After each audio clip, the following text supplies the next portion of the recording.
Bienvenidos a un seminario más de la doctrina del santuario.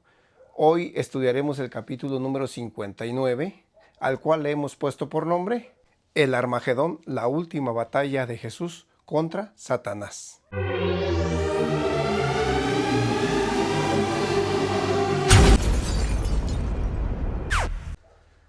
Después de que Cristo vuelva por segunda vez y se lleve a sus hijos a morar con Él, como lo prometió en el capítulo 14 del libro de San Juan, cuando dijo, no se angustien, si creen en Dios, crean también en mí. Allá en la casa de mi Padre hay mucho lugar, si así no fuera, yo se los hubiese dicho. Pero como es así, voy pues a preparar lugar para ustedes, y luego volveré otra vez para llevármelos conmigo, para que donde yo estoy, ustedes también estén. A ese regreso lo conocen los cristianos como la segunda venida de Cristo Jesús a esta tierra, cuando volverá para llevárselos a morar con Él, de acuerdo a su promesa. La fiesta que se celebraba en el santuario terrenal, llamada la fiesta de los tabernáculos o fiesta de las cabañas, no era otra cosa más que una imagen de aquel momento cuando los hijos de Dios fieles vayan a morar con Cristo Jesús, después de que, como nuestro sumo sacerdote, Cristo salga del lugar santísimo del santuario celestial, desde donde ahora mismo está haciendo la limpieza del santuario, separando lo limpio de lo sucio, separando a los justos de los impíos, expiando el santuario celestial. Hasta ese lugar llegan los pecados que los hijos de Dios confesamos a cada día. Y esa es la labor de Cristo, abogar ante el Padre por quienes deciden hacer de Él su abogado defensor. Allí en el santuario celestial, Cristo está haciendo la misma labor que hacía el sumo sacerdote en el santuario terrenal, separando a los justos de los impíos. Y al salir de allí, entregará a Satanás los pecados que ahora mismo están siendo confesados ante el Padre, y luego vendrá a la tierra y se lleve a morar con Él a los que fueron encontrados fieles. Los fieles hijos de Dios se irán con Jesús al reino de los cielos, a morar por un tiempo literal de 1000 años con Él. Todo esto es lo que dice Apocalipsis en el capítulo 20, en los versículos 1, 2, 3 y 4. Vamos a leerlos. Dice, vi a un ángel que descendía del cielo con la llave del abismo y una gran cadena en la mano. Y prendió al dragón, la serpiente antigua, que es el diablo y Satanás, y lo ató por 1000 años, y lo arrojó al abismo, y lo encerró, y puso sus sellos sobre él, para que no engañase más a las naciones hasta que fuesen cumplidos 1000 años. Y después de esto debe ser desatado por un poco de tiempo.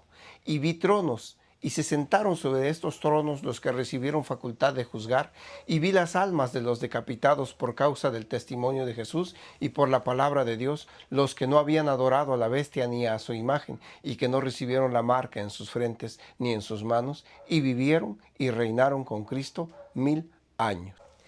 Y al pasar esos 1000 años, el Señor Jesucristo volverá nuevamente a esta tierra, pero ahora con la ciudad santa, la nueva Jerusalén, y sus hijos fieles dentro de esa ciudad que San Juan la vio descender del cielo y nos dejó escrito ese momento glorioso, diciendo, y me llevó en el espíritu a un monte grande y alto, y me mostró la gran ciudad santa de Jerusalén, que descendía del cielo de Dios, teniendo la gloria de Dios, y su fulgor era semejante al de una piedra preciosísima como piedra de jaspe, diáfana como el cristal. Y sigue diciendo Juan, y yo vi la santa ciudad, la nueva Jerusalén, descender del cielo de Dios, dispuesta como una esposa ataviada para su marido. Apocalipsis 21, versículo 2, 10 y 11. Enseguida, la Biblia menciona en el libro del Apocalipsis que cuando Jesús desciende a la tierra con la santa ciudad, la nueva Jerusalén, los muertos que no habían sido resucitados en ocasión de su segunda venida, ahora resucitan. Y Satanás, que en ese momento es suelto de su prisión, los convoca para atacar a la ciudad que viene descendiendo. Vamos a leer cómo lo dice la Biblia. Y vi salir de la boca del dragón y de la boca de la bestia y de la boca del falso profeta 3 espíritus inmundos a manera de ranas, pues son espíritus de demonios que hacen señales y van a los reyes de la tierra en todo el mundo para reunirlos a la batalla de aquel gran día del Dios Todopoderoso. Y los reunió en el lugar que en hebreo se llama Armagedón. Apocalipsis 16. La palabra Armagedón proviene del hebreo Armegidón, que quiere decir valle de la reunión. Ar quiere decir valle, y Megidón o Megiddo quiere decir lugar de tropas. En el pasado, el valle de Megiddo fue utilizado para desatar batallas entre el pueblo de Dios y los cananeos. Es importante recordar que gran parte del libro de Apocalipsis contiene datos simbólicos basados en el pasado que predice el futuro. Así que Armagedón, o mejor dicho, el Valle de Reunión, es un lugar que simboliza toda la tierra. Hemos leído en Apocalipsis 16 que Armagedón es lugar donde se desatará la última batalla entre Dios y los hombres. Este día en la cual se desatará esta guerra se le llama el gran día del Dios Todopoderoso. Pero, ¿qué cosa es el Armagedón? A decir verdad, hay muchas diferentes ideas acerca de lo que es el Armagedón. En artículos y libros populares podemos encontrar ideas como las siguientes: que posiblemente será la última guerra mundial, que concluirá con una aniquilación total. Atractivas publicaciones cristianas con información adicional extraída de las 7 trompetas que menciona Apocalipsis y también del capítulo 11 de Daniel hablan del Armagedón como si fuera la última guerra mundial. Esta guerra sería en algún lugar definido cerca del Monte Carmelo, a pocos kilómetros del mar Mediterráneo o el Medio Oriente en general, la zona donde se encuentra el petróleo árabe y los minerales del Mar Muerto. Lo consideran el centro de convergencia de vastos ejércitos en los últimos días de la historia de este mundo, y los rusos que avanzarían desde el norte, los africanos que lo harían por el sur, los europeos y los norteamericanos desde el oeste, y 200 millones de chinos desde el este. Esa es una interpretación. Otra interpretación importante considera al Armagedón como la lucha final entre los poderes del mal y el reino de Dios. Hay muchas otras interpretaciones, incluso películas acerca de lo que será el Armagedón. Pero recordemos que Armagedón es una palabra bíblica que aparece solamente en la presentación de la 6ª plaga mencionada en el libro del Apocalipsis, y que la forma correcta de abordar una interpretación al respecto es dejar que las Escrituras lo expliquen, hasta donde sea posible, de manera que trataremos de descubrir qué estaba pensando San Juan cuando menciona esta batalla. La Biblia menciona la batalla del Armagedón dentro de la descripción de la 6ª plaga que caerá sobre la tierra en los días finales de la historia de este mundo, diciendo: el 6º ángel derramó su copa sobre el gran río Éufrates, y sus aguas se secaron para preparar el camino a los reyes que vienen del oriente. Y vi que de la boca de la serpiente, de la boca de la bestia y de la boca del falso profeta salían 3 espíritus inmundos como ranas. Son espíritus de demonios que realizan señales y van donde los reyes de todo el mundo para convocarlos a la gran batalla del gran día del Dios Todopoderoso. Los convocaron en el lugar llamado en hebreo Armagedón. Hemos leído Apocalipsis 16, versículo 12 al 14 y el versículo 16. Tenemos que admitir que el pasaje que acabamos de leer presenta algunas dificultades para ser entendido. Para comenzar, no se sabe de la existencia de un lugar llamado Armagedón que haya existido en los tiempos bíblicos. Lo que sí se sabe es que ha existido desde tiempos muy antiguos una pequeña pero importante fortaleza que lleva el nombre de Megiddo. Ocupa un montículo al sur de un valle conocido generalmente como la llanura o valle de Esdraelón, pero que en el libro de Zacarías en el capítulo 12 recibe el nombre de llanura de Megiddo, según algunas versiones de la Biblia, como la versión bíblica llamada Biblia de Jerusalén. Esta llanura es bastante fértil, aunque es también un poco pantanosa, de forma triangular de entre 22 y 30 kilómetros por lado y de unos 300 kilómetros cuadrados. Fue campo de batalla de algunas guerras relativamente importantes de la antigüedad, pero obviamente no ofrece mucho espacio para los ejércitos modernos de los reyes de todo el mundo en la actualidad. Por ejemplo, nadie podría suponer seriamente que 200 millones de soldados chinos hoy en día podrían efectivamente desplegarse allí. De todas maneras, la llanura de Megiddo no es el Armagedón. Vamos a analizar algunas dificultades relativas al Armagedón. No solamente no hay un lugar geográfico con el nombre de Armagedón, sino que la palabra misma ofrece sus dificultades. San Juan, quien escribió este nombre en el Apocalipsis, describió que el nombre del lugar era en hebreo Armagedón. Obligadamente, sin embargo, nos da la forma griega de la palabra porque estaba escribiendo Juan el Apocalipsis en griego. Algunos eruditos expertos en ambos idiomas han sugerido que la palabra hebrea en la que pensaba San Juan era Armegido, que significa la montaña de Megiddo. Esta sugerencia plantea inmediatamente una cantidad de problemas, en parte porque no se sabe que haya existido jamás una montaña con ese nombre, y en parte porque obviamente una montaña no es el lugar más adecuado para llevar a cabo extensas maniobras militares. Por otra parte, aunque los nombres hebreos a menudo tienen algún significado, Megiddo al parecer no tiene ninguno, con lo que surge la duda de si no habrá aquí alguna equivocación.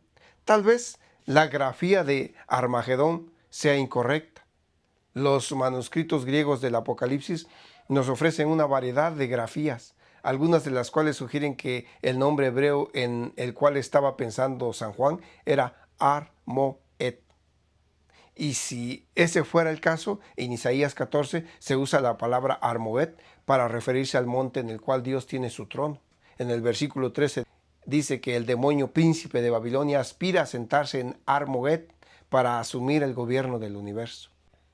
Otra posibilidad es Armigdo, que traducido quiere decir su fructífera montaña o el monte de Sión. El diccionario conocido como el Diccionario del Intérprete recomienda esta grafía como la más probable, y es que muchas citas del libro del Apocalipsis, Apocalipsis 9, Apocalipsis 14, Apocalipsis 16, obtienen muchas de sus figuras del libro de Joel del Antiguo Testamento, donde se nos dice que del monte de Sión procede el poder de Dios en su lucha contra las fuerzas del mal. Joel 3:16 o Joel 4:16 según la versión de la Biblia que tengamos.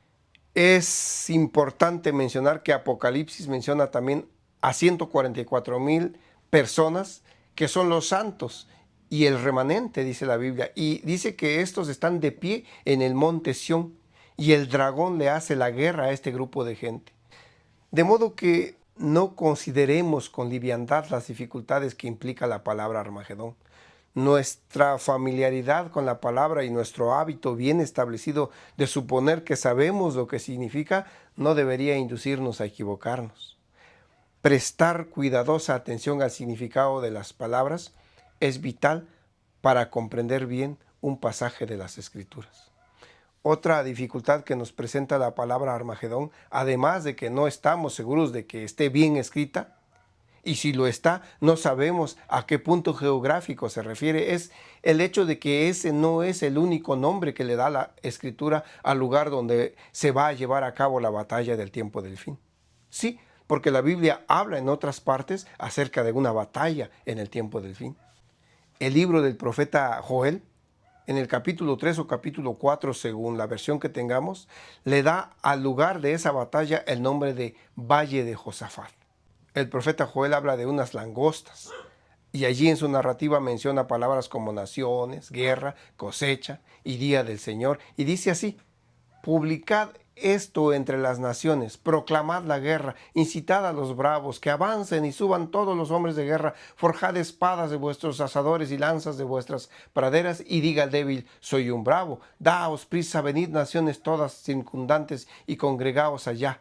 Haz bajar a Yahvé a tus bravos. Despiértense y suban las naciones al valle de Josafat, que allí me sentaré yo para juzgar a todas las naciones circundantes. Meted la hoz, porque la mies está madura. Venid, pisad, que el lagar está lleno y las cavas rebosan. Tan grande es su maldad.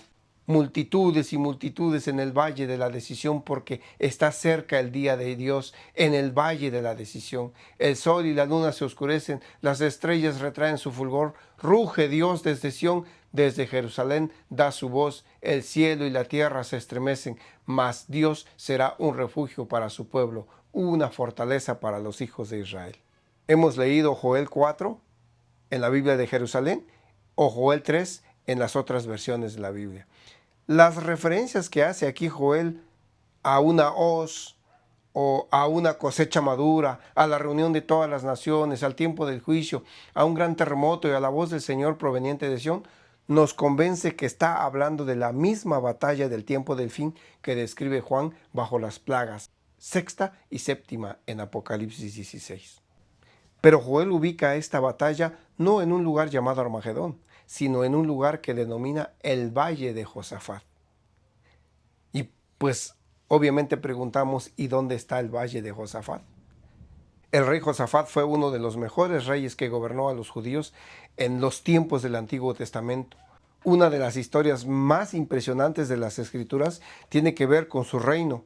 Podemos encontrar esta historia en el segundo libro de Crónicas, en el capítulo 20, en donde menciona una coalición de tribus extranjeras que invadió Judea y estableció su campamento en uno de sus valles.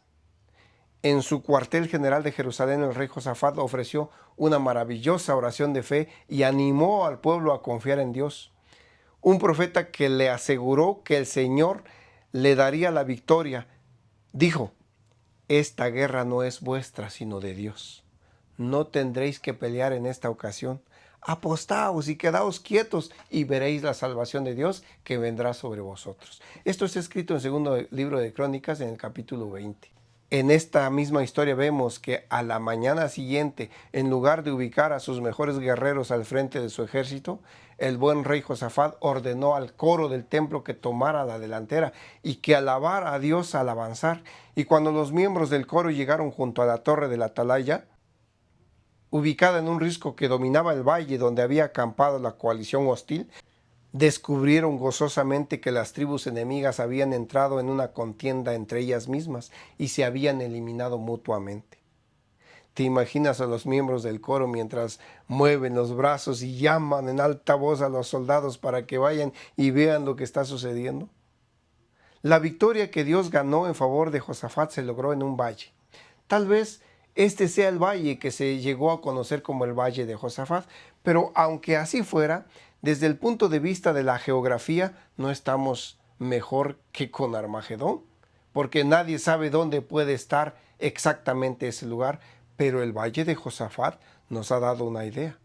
En los capítulos 4 y 5 del libro de los jueces, allí encontramos la historia de una milagrosa liberación del pueblo israelita de manos de sus enemigos, esta vez bajo la conducción de dos personajes llamados Débora y Barak.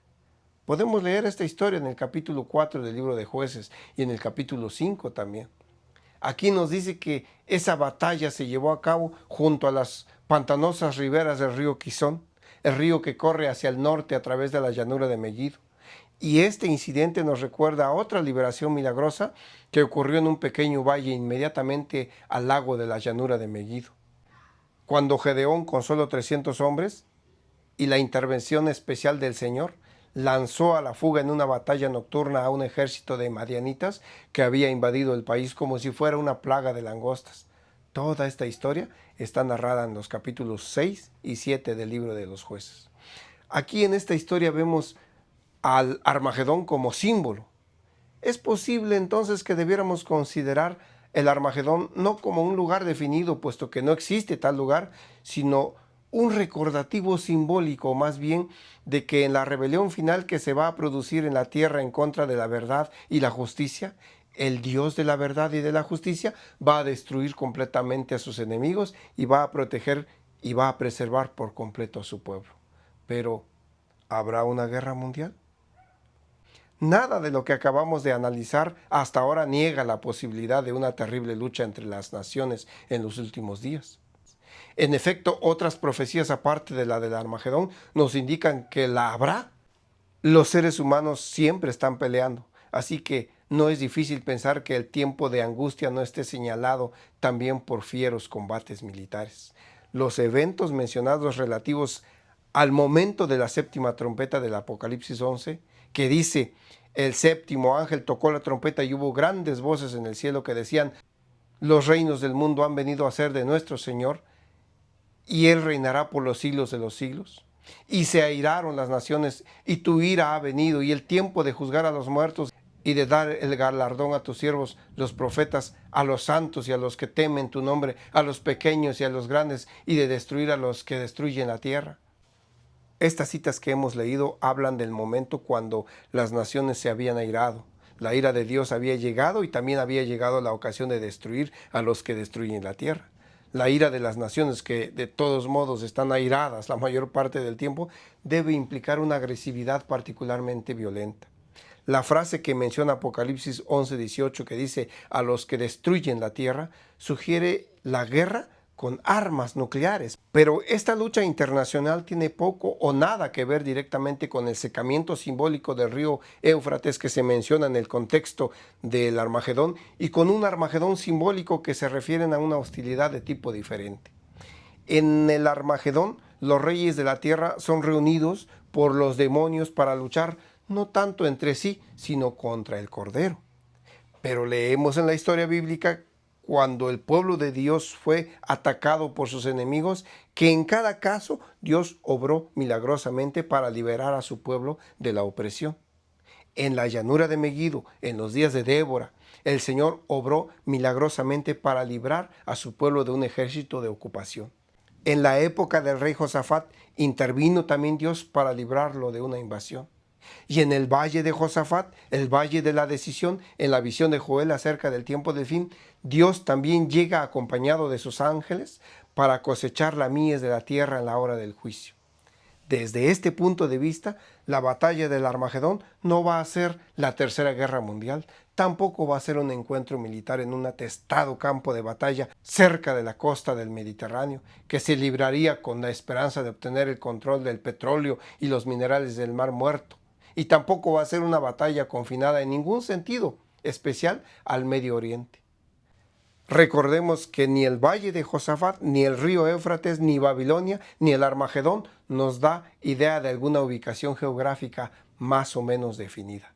Entonces, la batalla del Armagedón será un conflicto mundial que pondrá frente a frente a los hombres rebeldes y a los espíritus malignos contra el Creador y sus leales seguidores.